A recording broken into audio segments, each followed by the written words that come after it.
Everybody, it's Kevin Cox from YouActing.com. Hope you're doing well. So in today's video, we're going to talk about how to make your acting more interesting. Simple way of making your acting more interesting is to focus on finding your obstacles. So great plays, great screenplays, great stories, they all are based on conflict. So if you're not fully aware of the conflict, then you're missing a very important ingredient. So like, for example, Romeo and Juliet would not be very interesting if Romeo and Juliet just met, they fell in love, and then their families just adored each other and loved, just loved each other.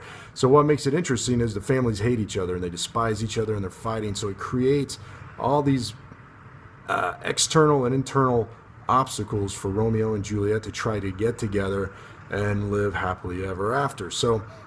And also for yourself as an actor, if you have this awareness of your obstacles, whether they be internal or external, or even like things that you imagine that you create for yourself, then it makes you much more attuned to your environment and to your scene partner and all the things that are going around. So there's just a lot more organic life that's going to be coming out of you just from having these things playing around in your mind. So give you a couple of examples of obstacles. Like I'll use myself in one. I had an audition this like a few months ago for a TV series, and for this one I was playing it was the role of like a military radio operator. And so one of the lines, they end up having this weird feedback coming in through the radio, and it's like this jazz music. So one of the lines my character has to say is, I think this is maple leaf, or I know what this is, it's maple leaf rag. And so the obstacle I created for myself, there wasn't anything in the script suggesting this obstacle, it was just my own choice as an actor. But I created the obstacle of after I said the line, I know what this is, I literally just started kind of humming the tune to myself. And so I actually went online and I looked up Maple Leaf Rag because I wasn't familiar with it. So I sat there and then I started like literally trying to remember it. So my obstacle was my own memory, my poor memory. And so I kind of had that a second of kind of playing that in my mind, and then I'm like, then I say the other line of like, it's Maple Leaf Rag. So that just created the obstacle, and just not me spitting out the line of like, oh, I know this, it's Maple Leaf Rag. And now you could play it that way, but for myself, I just wanted to throw in this little different thing because I kind of felt like most actors would come in and just simply say, oh, I know this, it's Maple Leaf Rag. So having that obstacle of the of the bad memory of trying to put that together of what this song was, just created my own little different take on the part. So worked out well.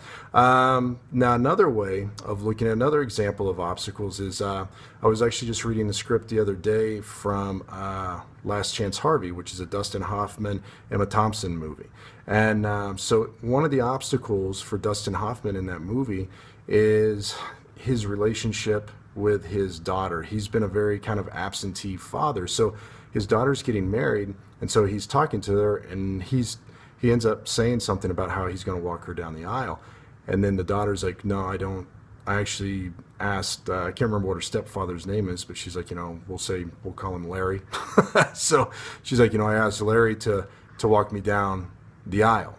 So the obstacle for him of, saving his relationship and getting closeness with his daughter, he's dealing with a couple of things. He's dealing with the obstacle of the stepfather, the intimacy that she already has with him, but then also his own history of what he has of being an absentee father. He has to overcome that. So it's interesting to see when you're also watching movies and stuff and really paying attention to the obstacles, you see specifically how they overcome it. So for him, there's a speech that he has toward the end of the film where he ends up to overcome that obstacle and to help him get the closeness and the intimacy he wants with his own daughter. There's this great speech that he gives at the reception after the wedding, and that's how he ends up redeeming himself and overcoming that obstacle. Now there's a few other things as well too, but that one really stands out of like, how does he overcome the obstacle of his history of being an absentee father. So anyway, as you work through this, work through your scripts and start looking and writing out, like, what are the obstacles that my character has to overcome? And when you have that awareness, like I said, it's going to help you become more in tune with your scene partner, with the environment around you, but then also too play around with, like, what are obstacles you can create, you know, from your own imagination, like I did with the radio operator. Okay, and those will be things too that bring your own uniqueness into the character. So that's it for today. I'm Kevin Cox from YouActing.com. If you have any questions or comments, leave them down below. And if you enjoy getting our free lessons here, definitely subscribe to the channel. All right, I'll talk to you soon. Take care.